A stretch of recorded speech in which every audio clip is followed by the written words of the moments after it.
Bienvenidos una vez más a un nuevo video de Panorama Bursátil. En esta ocasión vamos a estar analizando dos obligaciones negociables que en estas tres primeras ruedas de la semana me parecieron que empezaron a tener números atractivos como para invertir en ella. Así que si te interesa este tipo de activos, este es tu video. Así que sin más, comencemos.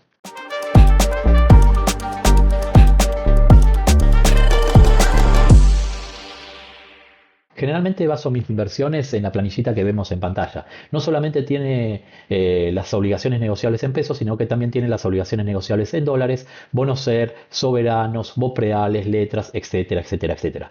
Es una planillita que está seteada de tal manera que se prende en verde aquel activo que empieza a ser atractivo en cuanto a paridad y TIR se refiere. Entonces me da una pauta de aquel activo que está bueno empezar a seguirlo o inclusive considerar invertir en él. Por lo contrario, se prende en rojo aquel activo que está sobre la par y bueno, y ahí me da la pauta de decir qué hago. ¿Lo vendo ahora porque voy a obtener mayores beneficios vendiéndolo ahora que quedándome hasta el final, o lo holdeo y me quedo hasta el final? Pero bueno, esas son estrategias de cada uno de los inversores. Lo cierto es que la planillita me da la pauta de ver cuáles activos están para comprar y cuáles activos están para vender. ¿Por qué traigo a colación la planilla? Porque resulta que hay plataformas en lo que nosotros hacemos las inversiones que los flujos de fondos están mal cargados. Entonces, si nosotros nos basamos meramente en las plataformas donde nos da la TIR, la paridad, etcétera, etcétera, quizás tengamos un análisis erróneo de ese activo en particular y bueno, obviamente estaremos invirtiendo mal en ese caso. Y vamos a ver un ejemplo de eso en el video de hoy. Y vamos a empezar con el ejemplo que estuvimos diciendo en la introducción, a donde tenemos que estar atentos. En la planillita nos daba compra lo que sería la obligación negociable de RAXA clase 6, cuyo ticker es RAC6O. Y los 100 nominales cotizaron a 123.000 pesos en la rueda del 12 de marzo del 2025. Pero acá en los datos técnicos es a donde nosotros nos tenemos que poner atentos, ¿sí? Fíjense que más allá de que nos da una paridad desorbitante de 292% y una tasa interna de retorno del 7%, esos son valores que no son acorde a una obligación negociable de este tipo. Fíjense acá en valor residual. ¿Qué dice? Que el valor residual está en 33%. ¿Qué quiere decir valor residual? Es lo que le falta pagar a la obligación negociable. O sea, le faltaría pagar un 33%.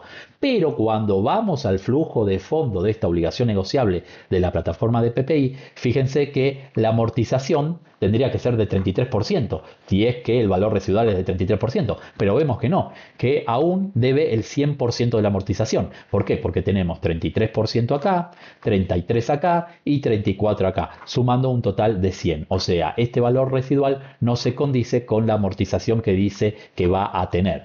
Por ende, vamos a analizarlo en la plataforma de Screenmatic, a donde sí el flujo de fondo está correcto, ya que tampoco esta renta está bien en este papel. Pero fíjense que solamente viendo el valor residual, ya vemos que el flujo de fondo está mal, ¿sí?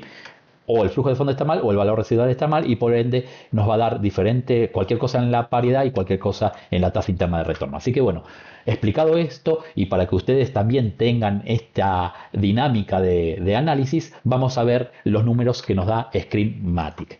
Screenmatic nos dice que vamos a tener una paridad del 97% de esta obligación negociable, una TIR del 10,49% y el flujo de fondo es el siguiente. Vamos a ver que es una obligación negociable que paga semestralmente, paga en los meses de abril y en los meses de octubre y vence el 11 de abril del 2026. El próximo pago es el 11 de abril del 2025, donde nos va a estar entregando un interés de $2,98 los 100 papeles y un capital, nos va a devolver una amortización de $33 los 100 papeles que tengamos nosotros en cartera, haciendo un total en el cupón de $35,98.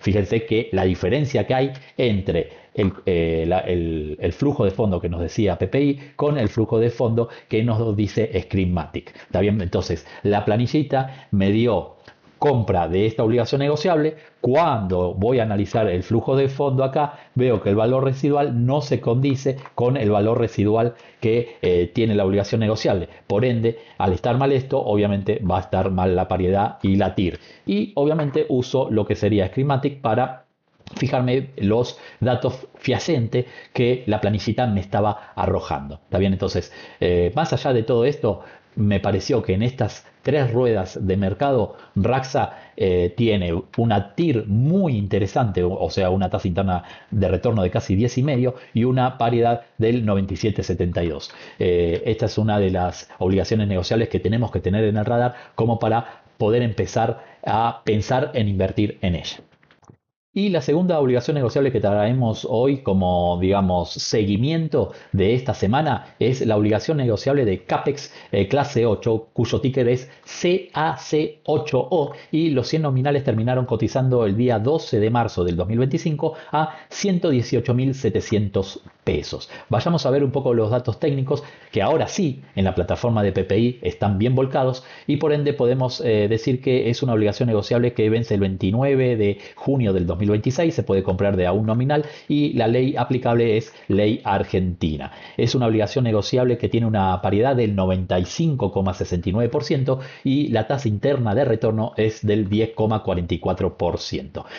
Ahora vayamos a lo que es el flujo de fondo, que es un flujo de fondo trimestral y nos está pagando los meses de abril, de julio, de octubre y de enero. El próximo pago es el 29 de abril del 2025, donde vamos a estar recibiendo una renta de $1,47 los 100 papeles y bueno, como podemos ver es una obligación negociable bullet, ya que devuelve la amortización en el último pago que, como dijimos, es el 29 de abril del 2026. Allí vamos a estar recibiendo una renta de $1,47 los 100 nominales, más la amortización correspondiente, haciendo un total de $101,47 el día 24 de abril del 2026. Esta es una obligación negociable bastante interesante debido a que, al igual que la de Raxa, es una obligación negociable que tiene una TIR en 2 dígitos y está en torno a los 10,5% anual en dólares. Y fíjense la paridad, que estamos hablando de paridades del 95%. Así que también es una obligación negociable bastante atractiva,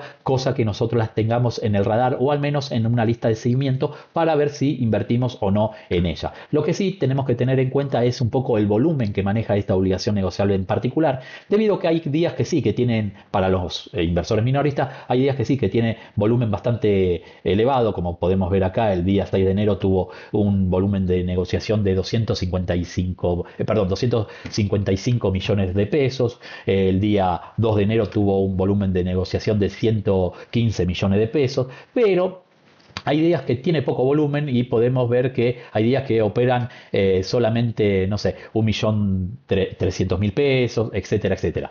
Pero si nosotros somos pacientes, quizás podemos llegar a encontrar buenos precios y buenos volúmenes de esta obligación negociable de CAPEX para poder invertir en ella. Como conclusión, podemos decir que tenemos que tener cuidado a la hora de analizar las obligaciones negociables y las plataformas que utilizamos a la hora de analizar. Como dijimos al principio, fíjense que si nosotros analizamos la obligación negociable de Raxa en la plataforma de PPI, obviamente daba paridades disparatadas, pero ya viendo el valor residual que tenía y comparándolo con el flujo de fondo, obviamente ahí había algo mal. Obviamente tenemos otras plataformas donde nos podemos fijar y verificar que esos números que arrojaba PPI están mal o están mal cargados y bueno, podemos inferir que bueno, la planillita nos dio la derecha para ver que tiene digamos tires y paridades interesantes. En cuanto a la obligación negociable de CAPEX, tengan en cuenta el volumen de negociación que tiene esta obligación negociable. Ese volumen hace que nosotros podamos entrar o salir de un papel si así lo necesitáramos. ¿Está bien? Entonces necesitamos volumen para entrar, para comprar, y volumen para salir si es que no vamos a finish o si es que decidimos vender ese activo en algún momento de la vida útil de la obligación negociable. Obviamente hubo días en que se negoció millones y millones de pesos, que para un inversor minorista realmente en ese sentido no va a tener problema, y hay otras ruedas en que se negoció un bajo volumen volumen que inclusive a un inversor minorista le costaría entrar o salir del activo. Así que bueno, como decimos siempre, esto no es una recomendación ni de compra ni de venta de activos, solamente es un análisis de un inversor al igual que vos y de un ejecutivo en mercado de capitales. Así que sin más, espero que te haya gustado el video y nos vemos en las próximas entregas y que tengan buenos negocios.